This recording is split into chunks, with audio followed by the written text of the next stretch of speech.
A mí me parece increíble que en algún momento en Rusia estuvieron vivos al mismo tiempo Tolstoy, Dostoyevsky y Chekhov.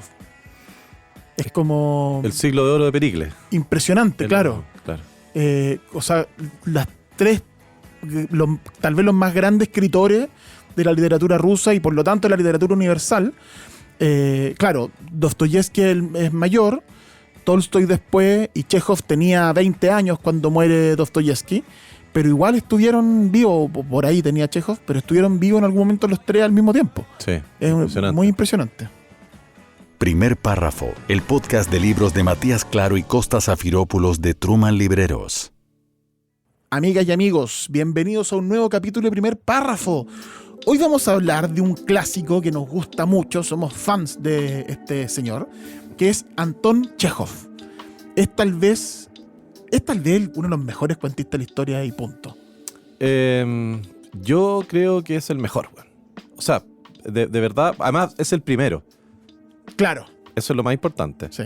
Él es el primero, o sea, todo lo que conocemos ahora, o sea, estoy pensando, ¿cómo explicarle a alguien cuál es la gracia de Chekhov? Estaba pensando cómo explicarlo y me acordé de la película American Beauty, que tampoco es tan nueva, lo estoy tirando así como un estreno, weón, pero no es así. Vayan a verla, una película American Beauty, antes con Kevin Spacey, ganó el Oscar Kevin Spacey al mejor actor antes de que lo recontrafunaran. La película está dirigida por Sam Mendes.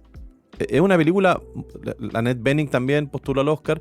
Es una película muy buena, tiene una escena clásica que además se ha parodiado hasta el infinito.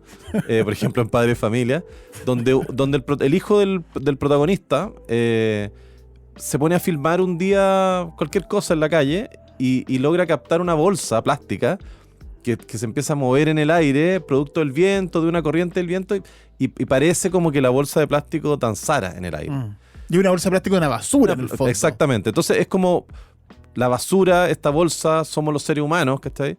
Que cuando nos vemos sometidos a ciertos avatares, a ciertas fuerzas de la naturaleza, podemos producir algo bello, algo insignificante, algo totalmente transitorio, que se acaba, algo finito, y que produce belleza con lo más normal del mundo. Entonces, esa escena para mí es muy chejoviana. Anton Chekhov fue, como tú mencionaste recién, un escritor ruso, Anton Pavlovich Chekhov, que vivió súper poquito porque vivió aquejado de la tuberculosis, bueno, y múltiples enfermedades, pese a que él además era doctor, mira, las ironías de la vida. Él nació en 1860 y murió en 1904, a los 44 años, escribió un montón de cosas. Él nació en una localidad rusa que puta, no podemos extendernos mucho, pero es muy choro ver la evolución de esa ciudad, de ese pueblo. Esto se llama Taganrog, que son estos como ciudades que de repente Pedro el Grande dijo: voy a transformar a Taganrog en el principal puerto de toda Europa. Bueno, y le metió Luque todo, y después se muere Pedro el Grande, bueno, y queda la ciudad botada. Y los habitantes ahí van marcando el paso. Como dijimos, uno de los grandes maestros de la literatura universal, conocido principalmente, nosotros nos vamos a enfocar principalmente en sus cuentos, que son incombustibles. Si uno los puede leer ahora y si yo te cambio el nombre del autor y te cambio los lugares, pues perfectamente claro. Un cuento escrito hoy día. Se actualizan como cositas y podría pasar piola. Exactamente. Pero espérate, pero aún esas cositas como que son de su época no molestan en lo más mínimo, por lo tanto mantiene una vigencia absoluta la lectura de sus cuentos. Pero si yo fuera una inteligencia artificial... Sí. Que son dos palabras extrañas mayores en tu caso, porque no soy inteligencia y soy natural, lamentablemente. No soy artificial. Tú eres un hombre. Yo soy un hombre que sangra, que está bien, vive. pero si yo te cambiara esas cosas y te mostrara este cuento escrito por un gallo de ahora y le pongo otro nombre, tú me decís: oye, bueno, excelente el cuento, súper vigente. Sí. Esa es la gracia de Chekhov. Como dijimos, es conocido principalmente por sus cuentos, pero también por su obra de teatro. Las vamos a mencionar porque es como otro tema, es otro mundo, es otro universo. Él no escribió novelas. Como dije, hay rasgos de él, de su vida que son muy importantes. Su vida estuvo marcada por luchas familiares contra la pobreza, su salud precaria, este amor constante entre la medicina y la literatura. que fueron 2 vocaciones que él jamás abandonó. Hasta el último día de su vida él siguió siendo médico, atendiendo a gente que no tenía plata y siguió escribiendo. Y su obra es un reflejo de estas experiencias, estas observaciones de la gente, de la intimidad de las personas, pero también un reflejo como de la sociedad rusa y su compasión por la naturaleza humana. O sea, escribía acerca de las personas y además era médico. Claro. Evidentemente que la compasión era un tema recurrente en su obra. Yo solo te quiero agregar, como para despejar el tema de la obra de teatro, 2 datos. Hay una obra de teatro muy famosa como El Jardín de los Cerezos. Sí. Usted probablemente la va a encontrar en algún teatro, así como si mira las carteleras, se siguen representando. Tío Vania es otra muy conocida, sí. Las 3 hermanas también. Pero para que se hagan una idea también de lo famoso que él era por su obra de teatro, es que, por ejemplo, Tío Vania la escribe en 1899, la publica, y se estrena en 1900 y la dirige Konstantin Stanislavski. Imagínate. ¿Quién fue con él? El gallo que inventó el método de Stanislavski. O sea, sí. Es como el gran método de los actores. Y actora. Y actora. Se siguen exhibiendo hoy en día esas obras de teatro. Claro. Son muy famosas. Son muy famosas. Bueno, la infancia de Anton Chejov en Taganrog lo marcó muchísimo porque él nació en una familia muy numerosa y muy humilde. Su padre era comerciante de una tienda de alimentos y era un hombre súper autoritario y profundamente religioso que, según lo que sabemos por los relatos de Chejov, era muy maltratador, era muy abusador. Maltrataba a sus hijos y los obligaba a cantar en el coro de la iglesia. Esa dualidad sí. Se da mucho entre el pechoñismo máximo, weón, sí. de decir, oye, Dios, y portémonos bien, pero tú en la casa no te portáis bien. La cresta, weón. Sí, un doble estándar que... Sí. Y la familia vivía en condiciones de pobreza, sufría mucho una presión como por el tema de las deudas. Y hay un libro de Irene Nemirovsky que se llama La vida de Chejov, que es una biografía, donde ella tiene un párrafo que les quiero leer sobre esta infancia de Chejov y sobre el padre. Dice: Chejov padre era extremadamente piadoso. Consideraba que Dios mismo mandaba ser fuerte y hacerse temer. Su religión era tan sincera y humilde como grosera y salvaje. No solo corregía sus propios pecados, los perseguía y los castigaba, sobre todo en las almas de sus hijos. Amaba a los niños, pero en su fragilidad, en su absoluta dependencia de él, había algo que lo irritaba, algo que lo ofuscaba, algo que engendraba gritos e insultos en sus labios y bofetadas en sus manos. No era cruel. El dolor ajeno simplemente no lo afectaba. A él lo habían criado a base de azotes y menosprecios y no le había ido tan mal. Es un reflejo, en un párrafo Nemirovsky nos refleja completamente al padre de Chejov. Pero es lo típico también de esos papás de aquella época. Es como, a mí me castigaban y a mí me pegaban y no salí tan mal, bueno, por lo tanto yo aplico lo mismo con ustedes. Claro. Tenía hartos hijos, lo hacía trabajar en la tienda. Bueno, paréntesis, la Irene Nemirovsky, que seguramente vamos a hacer un capítulo especial de ella, tiene un libro muy bueno y que ha trascendido y que ha durado, que es como un long seller, que se llama La Suite Francesa. Ella tiene un montón de libros, una escritora súper rara porque escribió mucho, pero tenía las cosas guardadas. Sí. Después ella falleció pronto, producto de todo este tema de la Segunda Guerra Mundial. Sí. Y después fueron saliendo los libros y entre esas joyitas estaba este. Por ejemplo, hablando de la infancia de Chejov, ella dice... como pensando en Chejov, la visión que él tenía de su papá y lo que pasaba en la casa. La mamá era el último pelo en la cola en la casa de Chejov. El papá hacía lo que quería. Dice, siempre tienes un poco de miedo cuando estás solo. Hablando de Chejov, se iba a jugar solo, se arrancaba para no estar con los papás. Siempre tienes un poco de miedo cuando estás solo, pero al menos nadie te molesta, nadie te pega. Al cabo de un rato, sin embargo, aumentó la sensación de temor. Anton salió de la habitación en busca de su madre.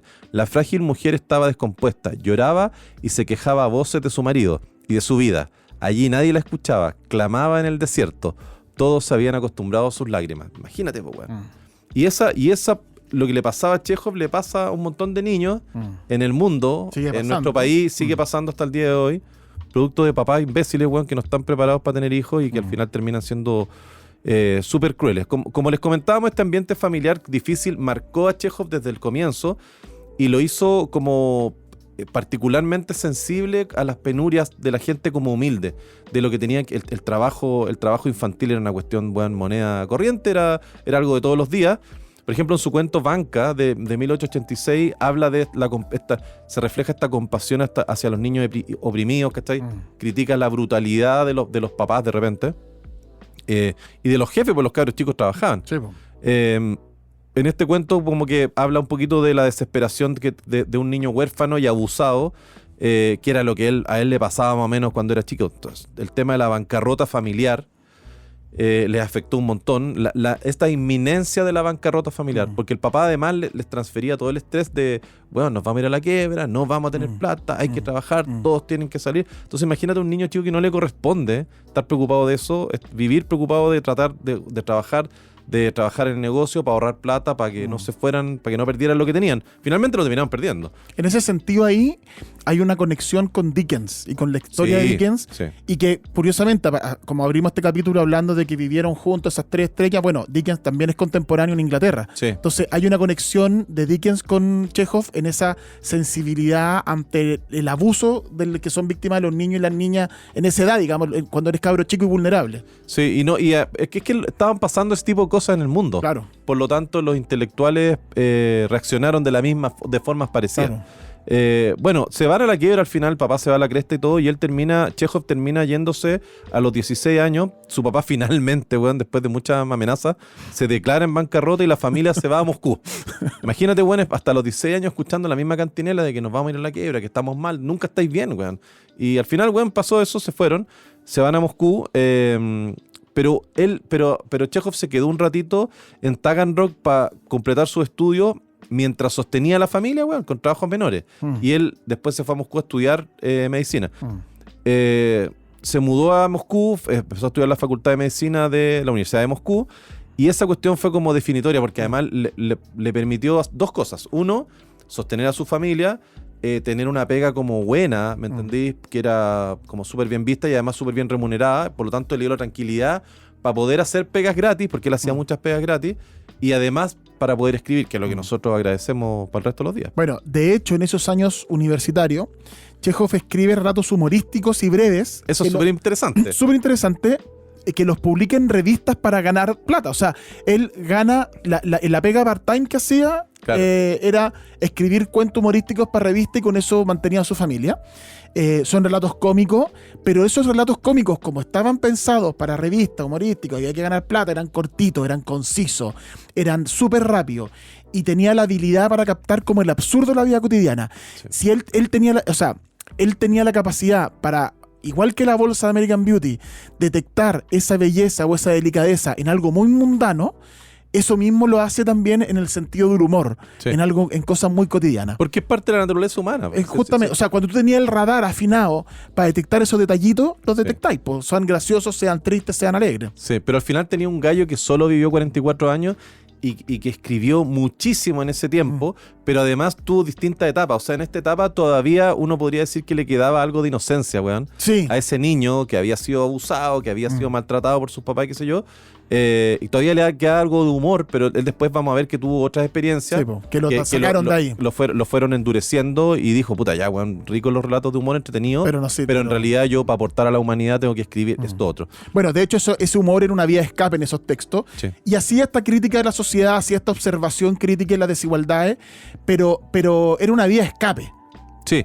Sus primeros éxitos literarios, como dijo Matías, vinieron a través de esta literatura de humor, pero él cuando empezó a cachar que él en el fondo adentro tenía un tema de compromiso social, la compasión en él siempre fue un motor, y el realismo. O sea, las escenas de Chekhov, los cuentos de Chekhov son pequeños episodios que, para que ustedes vayan entendiendo, no empiezan en A y terminan en B con un desenlace y todo, sino que empiezan en A más 1 y terminan en B más 2.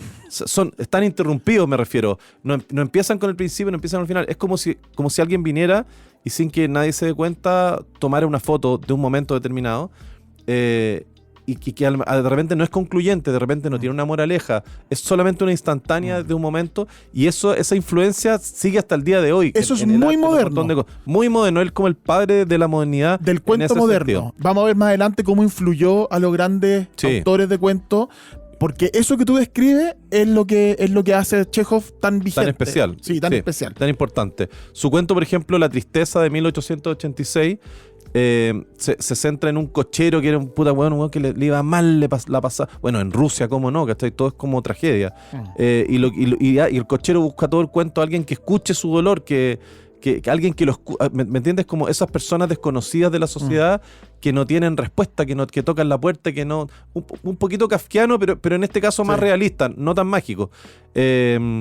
Y es la lucha de este cochero porque alguien lo escuche, weón, lo que le está pasando. Y además una pega de llevo gente, estoy todo el día con gente, pero en realidad no estoy con nadie. Y a mí nadie me escucha. Y nadie me pesca. Como Pagliacci. Como, claro. Le recomiendo que vaya a ver a Pagliacci. Yo soy Pagliacci. Este cuento, cáchate la inteligencia y la sensibilidad de Chekhov de considerar como un personaje digno de contar la historia un cochero que 150 años después HBO hace Confesiones de un taxista. Y hace una serie documental completa de las experiencias de los cocheros. Eso era Chekhov. Eso ya lo hizo Chekhov. Estos personajes ultra secundarios olvidados por la sociedad, Chekhov fue el primero que los fue mirando. Que los fue tomando, pero en un sentido súper hiper naturalístico. O sea, me refiero, en esa misma época Dostoyevsky había escrito Crimen y Castigo y el personaje Raskolnikov es como parte de una ópera, de una tragedia gigantesca con millones de dilemas morales. Chekhov no. Chekhov es una joyita, una cosita, dos gestos, un silencio. No te explica todo, Chekhov. Y como son cuentos, y vamos a hablarlo más adelante, todo queda como inconcluso. Exacto. Entonces está todo como súper sugerido en el aire. Son preguntas. Dostoyevsky en ese sentido desarrollaba la psiquis del personaje. Sí. Bueno, Chekhov en esos años también desarrolla su interés por la medicina. Como médico, él trabajaba como médico, como tú lo dijiste, pero atendía a muchos campesinos y personas sin recursos y muy a menudo los atendía de manera gratuita. Tenía esa sensibilidad y esas experiencias le dieron una visión íntima de la vida rural en Rusia y se transformaron en el combustible de su obra. Y por ejemplo, si hay un cuento que se llama Los Campesinos, que es de 1897. Ya te sugiere de qué se trata. ¿Cachai? Claro, que es las duras condiciones de vida de los campesinos y tiene un realismo así muy desgarrador ese cuento. Chekhov decía, la medicina es mi esposa, la literatura es mi amante. Sí. Pero Chekhov, para que entiendan, Chekhov no pica la cebolla.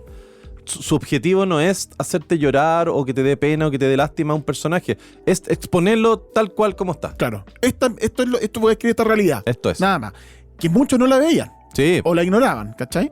Bueno, en 1880, en esa década, Chekhov comenzó a sufrir de tuberculosis y estuvo afectado por esa enfermedad toda la vida. Recordemos que eran enfermedades que no tenían cura, o sea, te agarrabas y eso ya está ahí. ¿Sabías que te iba a morir en algún momento? En algún momento era tuberculosis, tenías que irte a climas especiales. Sí. Por eso sorry Matías que te interrumpa, por eso es súper importante, es como súper valioso Kafka, que también tenía la misma cuestión, y hay un montón de escritores tísicos, bueno, tuberculosos, saber que te vas a morir, bueno, ¿para qué voy a escribir? No, los buenos escribían como locos, fervor. Aunque publicasen o no publicasen, pero quiero dejar algo, ya, a lo mejor de repente esa inminencia de lo efímero funciona como tu motor, para hacer lo que tú como tu incentivo para salir de la procrastinación. Exactamente, y la idea de que la vida es larga, de que tenemos mucho por delante. Corta, aprovéchala. Sí, pero la idea de que la vida es larga para nosotros nos empuja a no hacer nada, tal vez es larga. No lo hago mañana. Exactamente. No, pero cuando tenéis la fecha, el tic-tac ahí encima, te apuráis. Bueno, pese a tener esta tuberculosis, en 1890 viaja a la isla de Sajalín,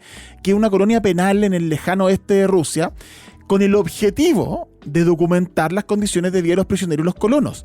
O sea, fue un viaje de una resistencia física y emocional para ir a conocer esos niveles de miseria y abuso que padecían estos convictos y sus familias. O sea, comprometido además como con una cuestión casi política, por así decirlo, de Chekhov. Sí.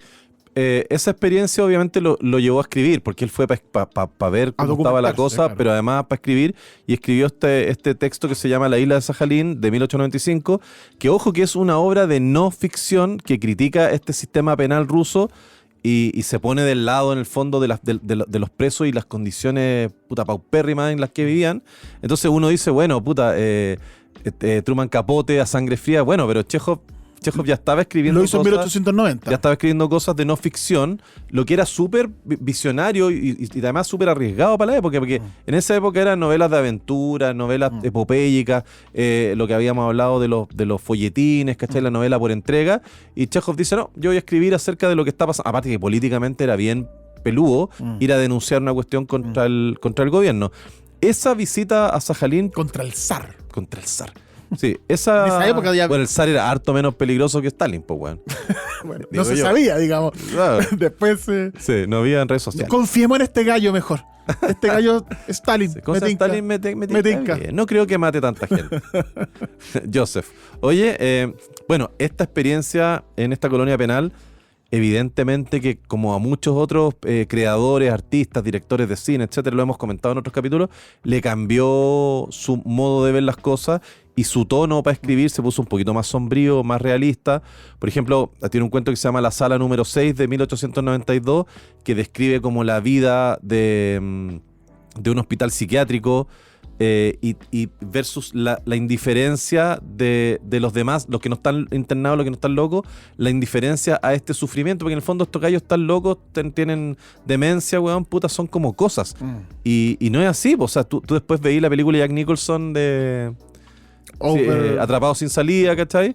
Es eso, es la visión es como la empatía. Tú solo vas a entender lo que está sufriendo esa gente si estáis metido ahí. Sí, po.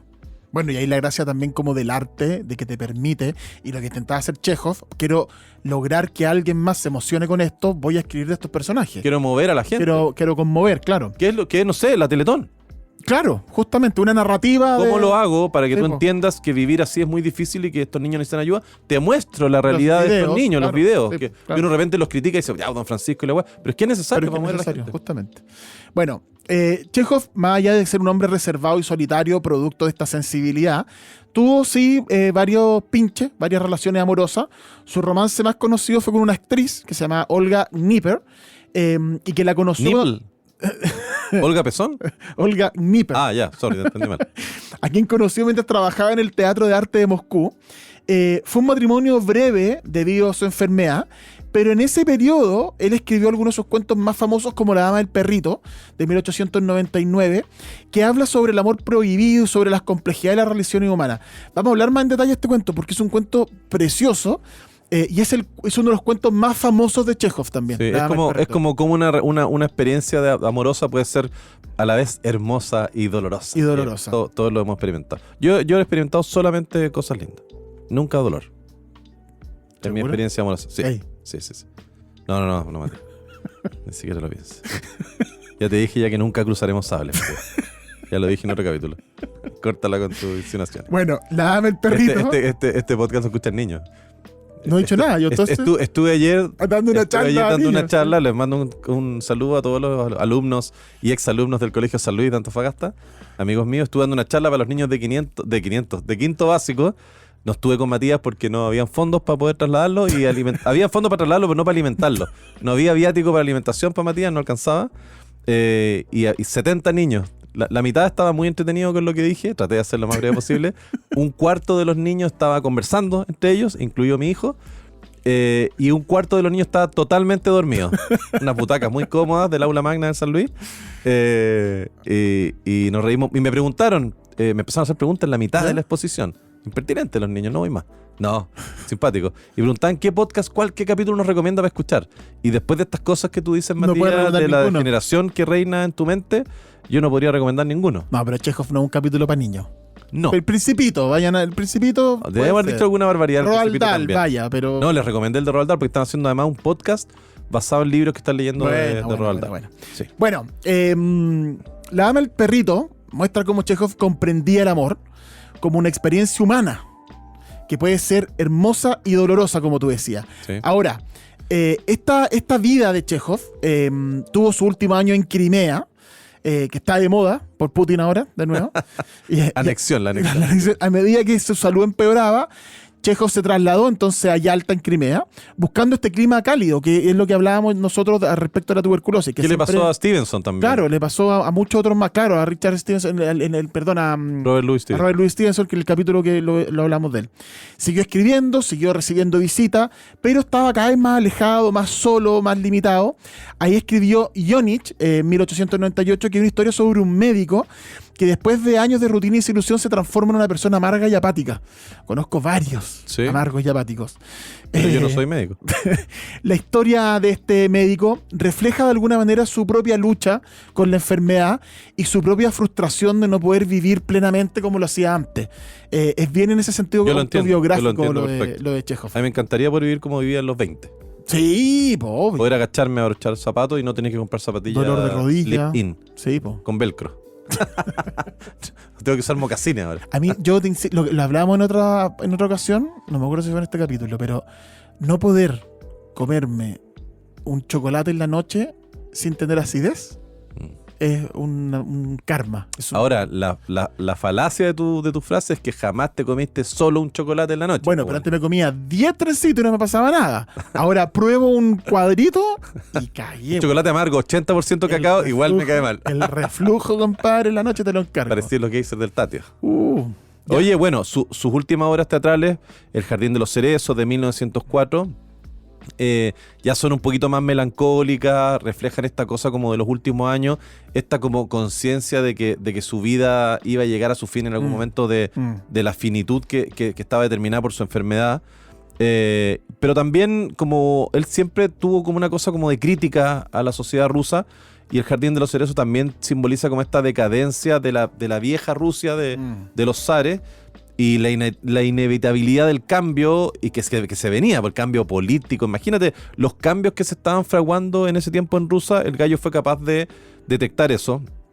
Al final esta cosa, cuando no les voy a spoilear, pero cuando los personajes se ven obligados a abandonar el jardín, es como todo tiempo llega a su fin, y la autoridad y los zares y todo vamos saliendo, que hay alguien más que tiene que ocupar esta cuestión.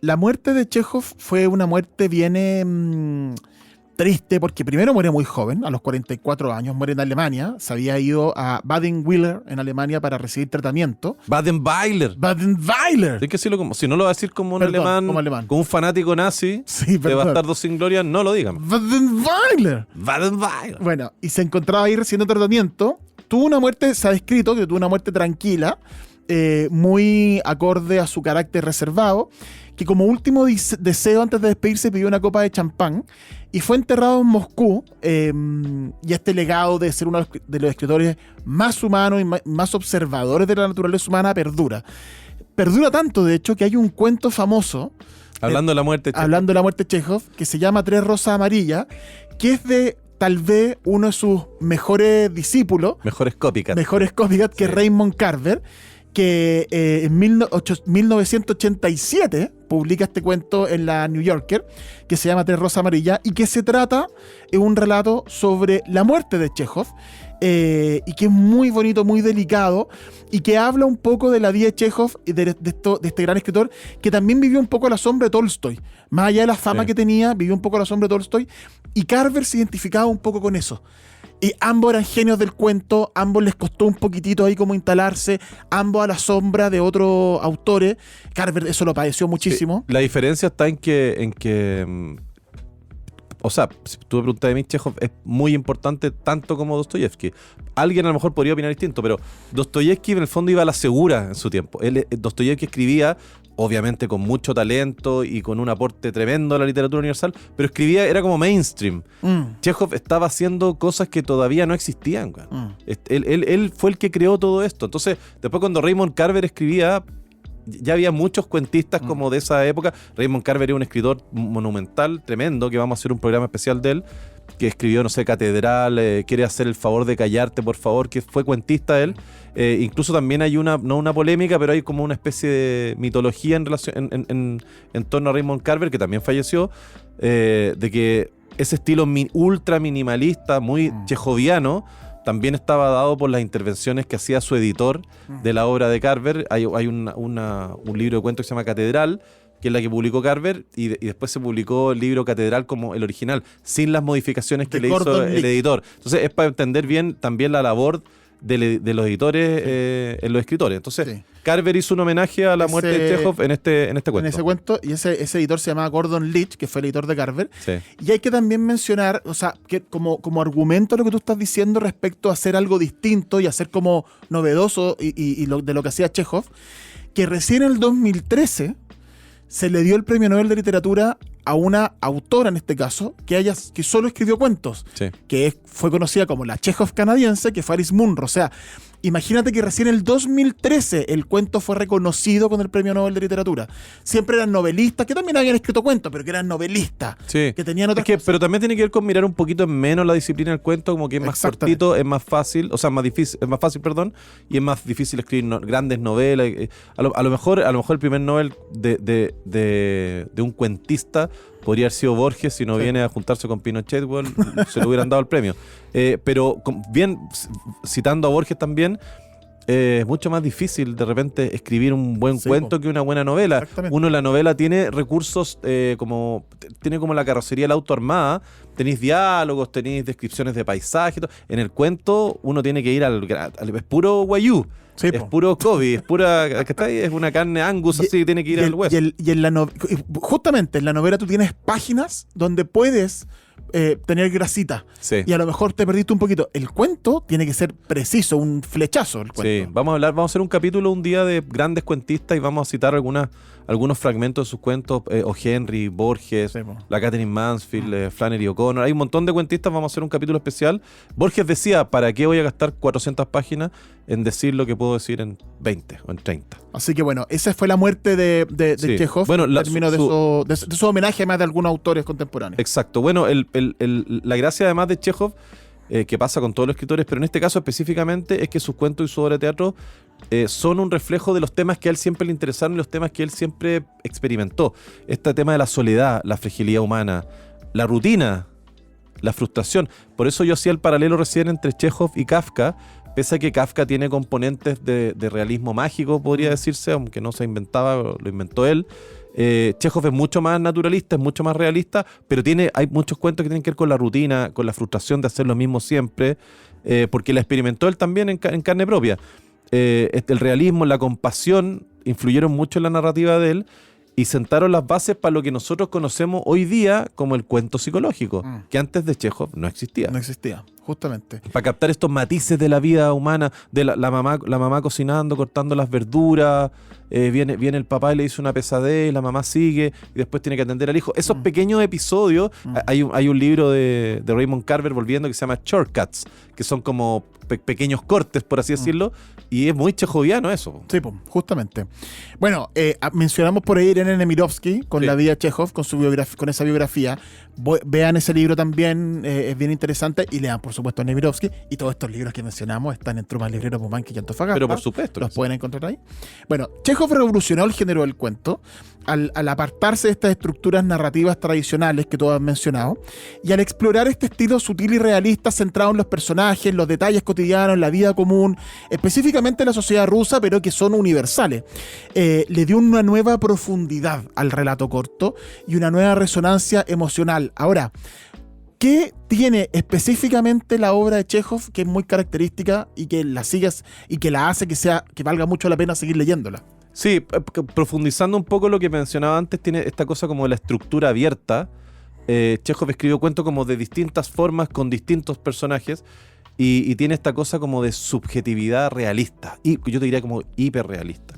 Les voy a leer un pedacito, solamente para no latearlo, de un cuento que a mí me gusta mucho de Chekhov Marato, y en ese pedacito, en ese fragmento, van a poder ustedes ver qué es lo que es como esta subjetividad como hiperrealista, que tiene que ver con cómo cada uno de los personajes de Chekhov ve la vida, y este gallo es muy hábil para poder captar eso. Estos conflictos sin resolver, los finales ambiguos, los finales abiertos.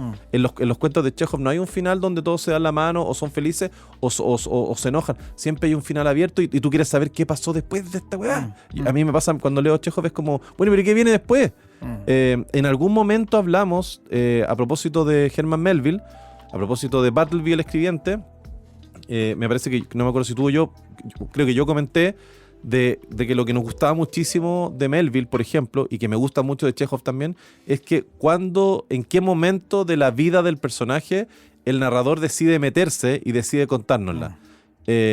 No te empieza a hablar de cuando el personaje era chico, porque es así, entonces el papá lo castigaba, entonces ahora él castiga. No te explica nada, weón. Se mete en algún momento en un episodio, en un momento que entre las 3 y las 3 y media, weón, de tal día, en el personaje, y después lo abandona y después lo deja. Entonces, eso es muy revolucionario, fue muy moderno para la época.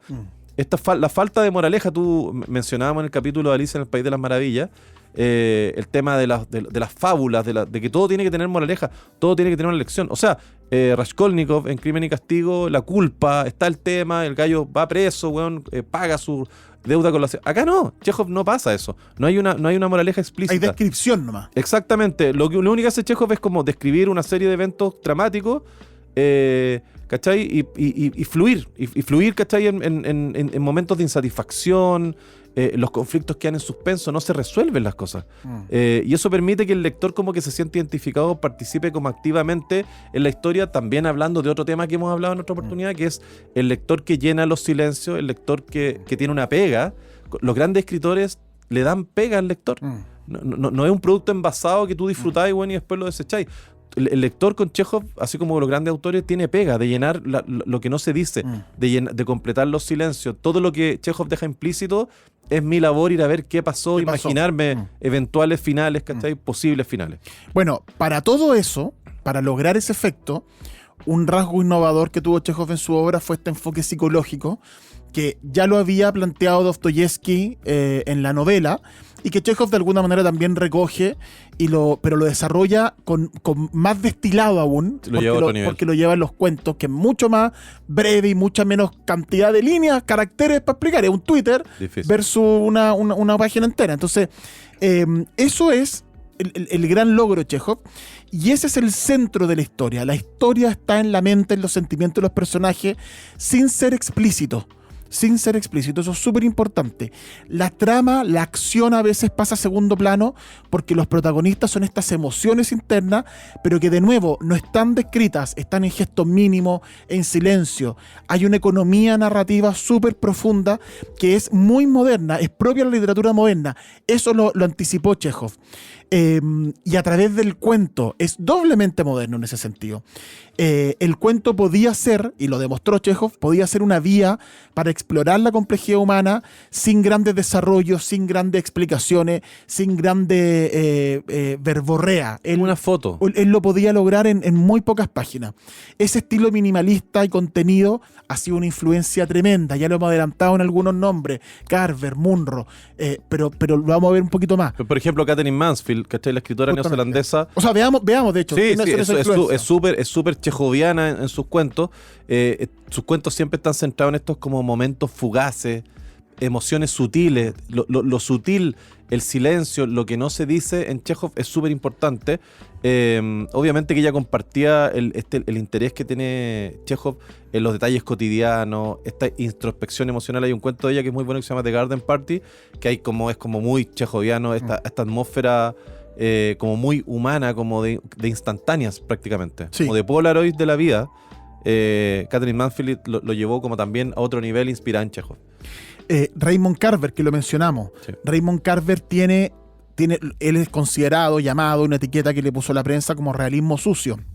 Pero él recoge de Chekhov esa sutileza y esa observación de la vida cotidiana y de detalles de la vida mundana y ordinaria y común y corriente que se convierten en algo gigantesco, en una historia, en algo muy emotivo, gracias a esa observación. Lo hace, por ejemplo, Carver en todos sus cuentos. Por ejemplo, Catedral, que tiene estos personajes atrapados en rutina y frustraciones, que además nunca se resuelven, son solo cuestiones tangenciales, parciales. Entonces hay una ambigüedad permanente de la vida cotidiana y nosotros como lectores tenemos que interpretar esos sentimientos y esas tensiones. Eso es totalmente Chekhov. Es que además la vida no siempre se resuelve. Justamente, es mucho más real en ese sentido. Sí. Otro autor es, por ejemplo, Hemingway. La famosa teoría del iceberg de Hemingway es una teorización de Chekhov en el fondo, que tiene que ver del omitir detalles para que el lector deduzca, y con eso, por lo tanto, solo voy a escribir la punta del iceberg y todo lo que está sumergido es lo que el lector va a deducir y lo que está debajo de la superficie es lo que realmente estoy contando. Ahí está la milanesa de la historia. Solo se ve la puntita. Justamente. Eso, por ejemplo, lo logra Hemingway en cuentos como Colinas como elefantes blancos, donde hay diálogos mínimos, ¿quieres tomarte algo? No, recuerda que no puedo. Y solo con eso hay que interpretar. No estoy haciendo spoiler. No, hemos hablado de ese cuento en varias ocasiones, hablando de Hemingway. Y gracias a eso se ven estas tensiones emocionales y estos conflictos de los personajes. Si ustedes leen Colinas como elefantes blancos, van a entender Chekhov, y es un cuento que tiene 7 páginas. No sé. Que la historia está en lo que no se dice. Es lo que no se dice. Mencionamos a Alice Munro, la premio Nobel canadiense, también centrada siempre como en sus cuentos, en estas como las complejidades de la vida común, esta cosa que, bueno, tiene una gracia. Mira, es como, yo me imagino, voy a hacer un cuento acerca de un chofer de taxi que se le echó a perder el auto, llegó a la casa y se encontró con la señora, lo había abandonado. Eso es Chekhov, eso es Alice Munro. la narrativa, la consigna es como la narrativa no necesita grandes giros para ser profunda. Y eso es muy porque la vida no tiene grandes giros. Exactamente. También. Cortázar también, pese a que experimentó con temas de realismo mágico, también tenía un interés por estas ambigüedades, estas cosas que no se dicen, los silencios, esas tensiones sutiles que son típicas de Cortázar. Por ejemplo, en Casa Tomada, que el cuento, este misterio como que no te lo explican, es un misterio sin explicaciones, una atmósfera enrarecida, ¿me entendí? Tiene mucho de Chekhov. Bueno, en el legado moderno ya hemos dicho todos los temas como los tips de chejovianos, la exploración psicológica pero realista, los conflictos internos, los detalles triviales, por ejemplo. Pero profundidad. Claro, claro. Siempre así. El cuento no necesita ser una versión condensada de la novela en Chekhov, que es lo que yo mencionaba recién, sino que puede ser una forma de arte autónoma que va captando estos momentos, estos silencios y estas emociones sin necesidad de resolverlo. Esa innovación es muy importante en Chekhov. No, el cuento no es una novela chiquitita, resumida, no, es otra cosa, totalmente, es otro gato totalmente distinto. O sea, tú lo mencionaste por ahí, vale la pena repetirlo. La novela, inicio, desarrollo, final. Sí. Los cuentos de Chekhov es un momento. Son momentos que te hablan de un inicio y te sugieren un final. Pero eso es eso lo que vamos a leer, ese momento nomás. Sí. Bueno, la huella significativa en la literatura, más allá como... O sea, es tan importante Chekhov que influyó en otras disciplinas. Sí, o sea, influyó en el cine, en el cómic, en el arte en general. Gracias a este enfoque, pues, a este matiz de ver la condición humana, de la economía narrativa, de la exploración psicológica sugerida, de estos elementos profundos que influyen, de estos detalles, que influyen en forma profunda en la vida de la gente. Y muchos creadores fueron adaptando su obra o inspirándose en el estilo de Chekhov. Entonces, hay muchas disciplinas donde Chekhov influyó, como por ejemplo el cine. O sea, por ejemplo, el tema de... No quiero ir al detalle, pero la introspección psicológica y el tema del final abierto en el cine pero lo es todo. O sea, ni siquiera voy a empezar a enumerarte películas que tengan como ingrediente principal la introspección psicológica de los personajes. Esos personajes que están... no sé, me acuerdo de Alcatraz. Fuga de Alcatraz con Clint Eastwood. Los primeros 15 minutos Clint Eastwood no habla. No emite una palabra, weón. Es lo que hace él, va al baño, ¿cachai? Textualmente en silencio. Y los finales abiertos, esta cosa que tú no sabías dónde terminó, ¿es final feliz o no? ¿Se lograron escapar? ¿Se juntaron de nuevo? No lo sabéis, ¿cachai? Por ejemplo, se han adaptado obras de Chekhov, La Gaviota, El Jardín de los Cerezos, El Tío Vania. Hay una adaptación, por ejemplo, Vania en la calle 42 de 1904, dirigida por Louis Malle. También se adaptan Tío Vania, han adaptado El Jardín de los Cerezos un montón de veces. Hay una influencia como estilística en lo que yo hablaba recién de los momentos, de los silencios. Ingmar Bergman tiene una influencia de Chekhov, Tartakovsky tiene influencia de Chekhov, Robert Altman, por ejemplo, hay una película que en algún momento comentamos que se llama Gosford Park, que es Robert Altman ya más viejo. Robert Altman, el director de Match, de un montón de películas famosas. Y Gosford Park retrata la vida de una mansión tipo Downton Abbey en Inglaterra, donde hay un mundo que es como downstairs, que es toda la servidumbre, y upstairs, y está llena de silencio. Los restos del día, Kazuo Ishiguro tiene una influencia de Chekhov tremenda. Esa profundidad psicológica, los detalles triviales, está presente en todos estos cineastas y en muchos más. O sea, en el cómics, por ejemplo, se han adaptado cosas directamente. La Dama del Perrito se ha adaptado al cómics. Esta atmósfera melancólica, los conflictos no resueltos de los personajes. Hay Adrian Tomine, es un escritor de cómics. Busquen los cómics que ha hecho él. Y Daniel Close también tienen obras. Por ejemplo, Optic Nerve es una obra de Tomine que tú la veías como si Chekhov hubiera escrito un cómic. Daniel Close escribió Ghost World, que también es un cómic que tiene que ver con estos personajes que enfrentan situaciones como emocionales, como bien complejas, pero en entornos comunes, común y corriente, la vida común y corriente. Y aun cuando están en un entorno común y corriente, los conflictos son profundos, porque la vida es así. En el arte visual hay fotógrafos que se han inspirado en Chekhov un montón. Les sugiero que vayan a googlear imágenes. Hay un gallo que se llama Alex Sod, que es gringo, que tiene unas fotos como instantáneas de gente normal, gente común, pero en ambientes como medio extraordinarios, medio raros, como un gallo parado con un maletín, weón, donde acaba de haber un temporal una tempestad, ¿cachai? Gente sacando sus cosas de un tsunami o en el desierto. Hay otro fotógrafo que se llama Rinko Kawauchi, que también tiene como estas fotos sutiles, ¿cachai? Como que te provocan ciertas emociones, pero que tienen que ver con la vida cotidiana.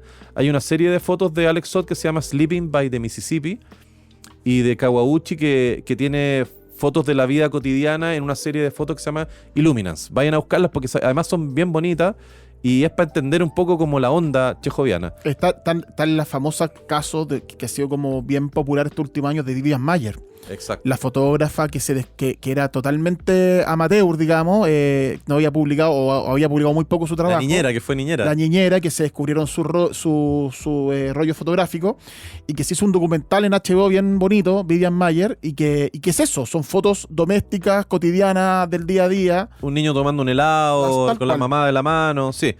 Hay un pintor que a mí me encanta, que es muy conocido y es muy famoso, tal vez no tanto de nombre, pero sí los cuadros los van a conocer. Vayan a buscarlos y vayan a verlos porque te sugieren cosas muy chejovianas. Edward Hopper, yo he visto cuadros de él en vivo, en directo, y es impresionante. Te muestra estos personajes que están aislados en el medio oeste, en una casa. De repente no están tristes, están mirando el paisaje, pero están solos. Es como que todos los personajes de Hopper, todos los cuadros de Hopper, te sugiere que el personaje está inmerso en sus propios pensamientos, está como medio desconectado del mundo. Tiene estas escenas como urbanas solitarias, esa sensación como de alienación producto de la vida moderna, como que la vida detenida, unos pueblos en Estados Unidos donde hay tienen que haber visto los cuadros de él, hay una bencinera, ¿cachai? Como que el pasto y la vegetación está ganando terreno, no sabes si está abandonada o la tiene un puro viejito. Estas emociones como que están implícitas. Hay un cuadro famoso de Edward Hopper que se llama Nighthawks, que lo tienen que haber visto mil veces. Famosísimo, el del bar. Es como un bar, como una taberna en una esquina, como un café más bien, una esquina de vidrio, con unos personajes adentro, pero no hay nadie más en las calles, están solo ellos, tampoco están conversando, está cada uno metido en su mente. Edward Hopper es muy chejoviano. De hecho, en Anagrama, que publicaba la obra de Raymond Carver, el pupilo digámoslo así, como el heredero de Chekhov, las portadas de sus libros de cuentos eran cuadros de Hopper. Exactamente. Entonces Hopper ahí está vinculado directamente a ese estilo. Sí. Bueno, Chekhov, como hemos visto, hay un montón de influencia y nos queremos tomar 3 minutitos para analizar un cuento en especial, 2 cuentos de él, como para explicar este estilo.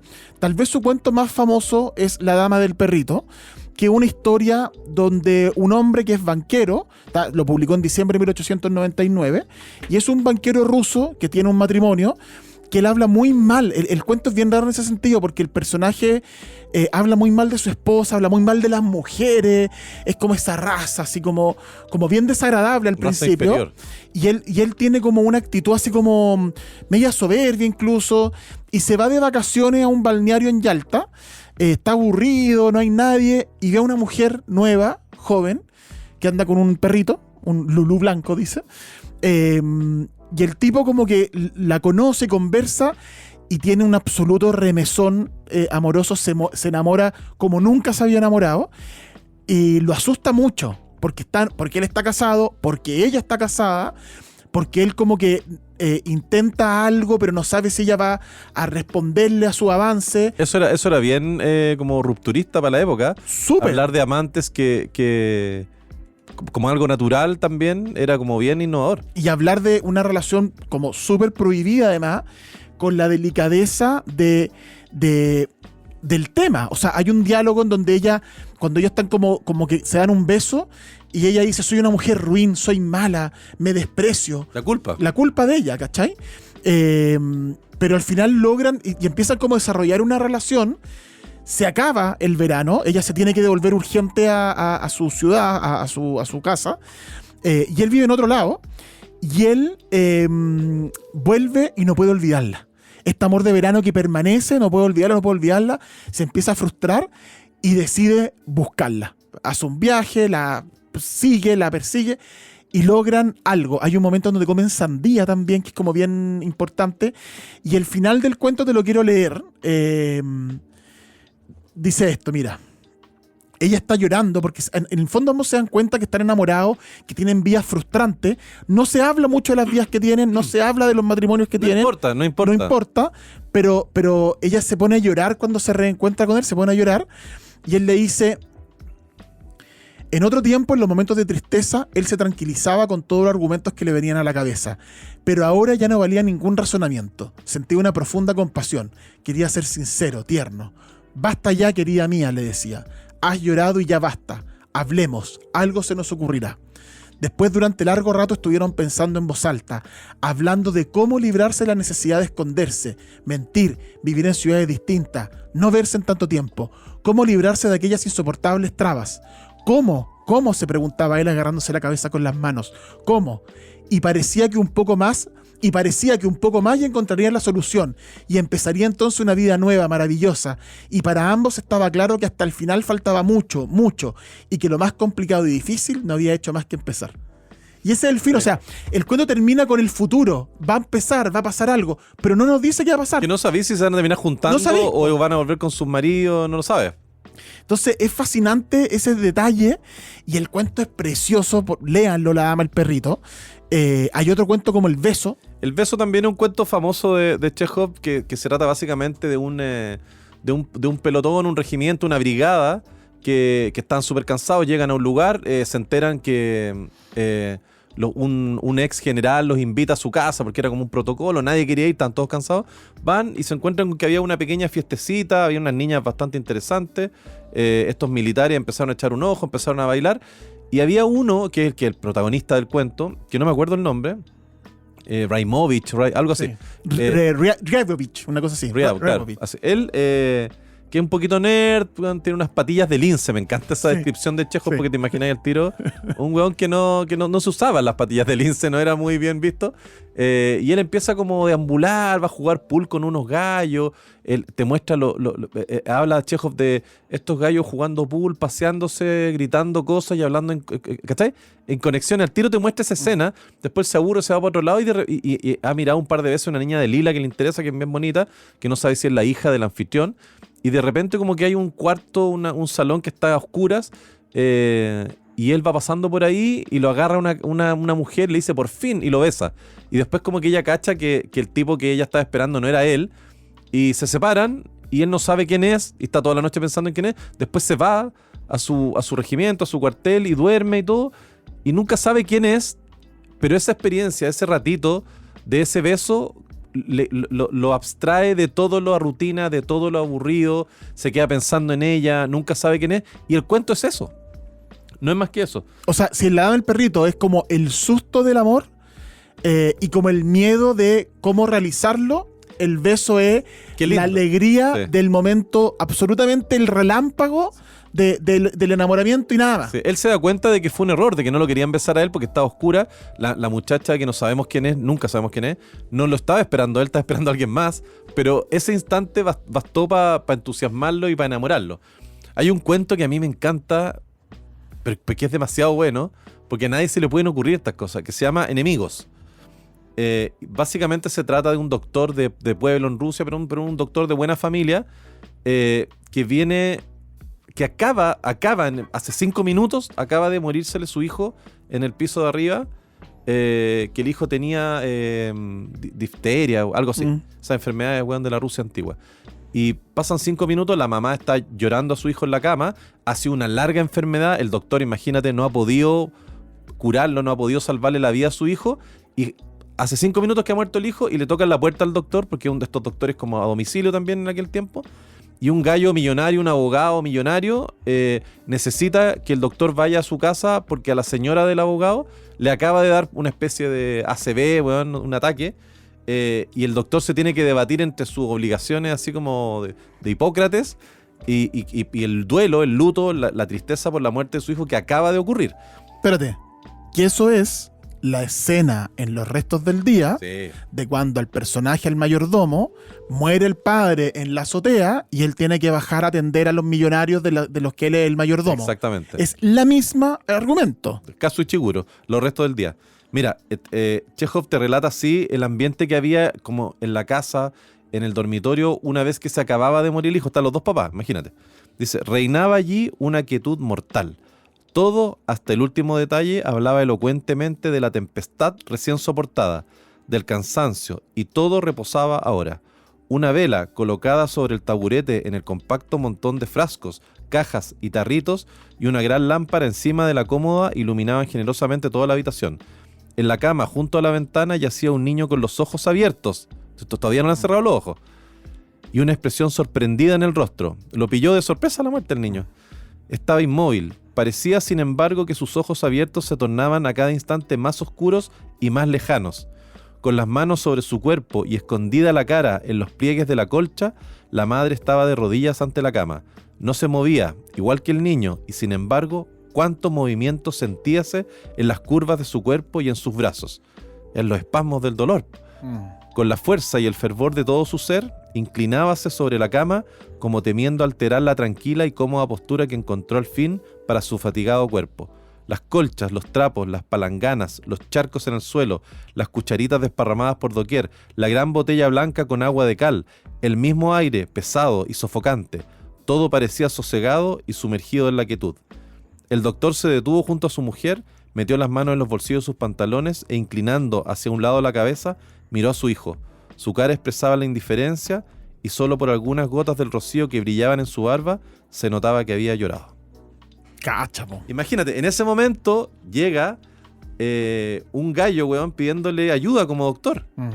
Y el doctor termina yendo, les voy a spoilear totalmente el cuento, el doctor termina yendo, le deja sola a su señora, pasa a hablar con un enfermero que era amigo de él para que fuera a cuidar a la señora, imagínate, para tratar de salvar a la señora este weón. Y cuando llegan a la casa del abogado, el abogado se entera que la señora no estaba enferma, no le había dado ninguna ACV, sino que era una treta para que el weón saliera y ella se pudiera fugar con su amante. Y el doctor y el abogado empieza a sufrir, weón, como si se le hubiera muerto a la señora. Y el doctor le dice, perdón, no entiendo nada. ¿Dónde está su señora enferma para atenderla? No, weón, no está enferma. Fue un truco para poder arrancarse, pero me estáis diciendo que me sacaste del duelo de mi hijo para esto, ¿cachai? Y Chekhov, en relación al conflicto, por eso se llama Enemigos, porque terminan los dos huevones así como agarrándose, en relación a este conflicto de las personas que están sufriendo por distintas causas, te dice lo siguiente. Abogín, que era el abogado, igual le pone Abogín, ¿cachai, no? Abogín y el doctor estaban frente a frente y encolerizados. Proseguían infiriéndose mutuamente inmerecidas ofensas. Parecía como si nunca en su vida, ni siquiera delirando, hubiesen pronunciado tantas palabras injustas, crueles y absurdas. En los dos revelóse marcadamente el egoísmo del desgraciado. El egoísmo del desgraciado. El que está sufriendo siempre piensa que nadie más está sufriendo y que todos tienen que atender a sus sufrimientos, ¿cachai? Los desgraciados son egoístas, maliciosos, injustos, crueles y menos capaces aún que los tontos de comprenderse el uno a otro, ¿cachai? La estupidez no es tan grave como el dolor. La desgracia, en lugar de unir, separa a la gente, y hasta allí donde parecería que los hombres debieran estar ligados por el dolor común, se cometen muchas más injusticias y crueldades que en un medio relativamente satisfecho. Como las personas que están heridas, ¿me entendí? Terminan, weón, preocupándose de ellos mismos y no del dolor común. Sí, y el dolor de uno, hay otros que también tienen el mismo dolor, o peores todavía. Esa como autocompasión igual es tóxica, ¿cachai? Tema de la empatía, weón. Sí, bueno, con estos dos relatos los tratamos de dejar entusiasmados para que se acerquen a la lectura de Chekhov, para que descubran este clásico, que es un gran autor, que además para la vida moderna, es muy vigente en la vida moderna, pero además, como son cuentos, usted puede, por ejemplo, ir a Truman Librero Pumanque o a Truman Librero Antofagasta. Por supuesto. Se compra hay un libro que se llama Cuento Imprescindible, que es en formato bolsillo. El beso y otros cuentos también. Hay varios, ni siquiera es caro, y se puede llevar el libro, y como son cuentos, se lee uno al día, uno en la noche, 15 minutitos antes de quedarse dormido, nada más. No hay nada mejor que oler un libro. Ahora, si va a Truman y lo huele, lo compra. Si lo huele, lo compra. Ese es nuestro eslogan. Así que lo invitamos a eso, a descubrir esos libros, y también tiene otras opciones. Por ejemplo, si estás acá, es porque te gusta escuchar, amigo. Por supuesto. Y así como escuchas radio, música o podcast, también puedes escuchar un libro.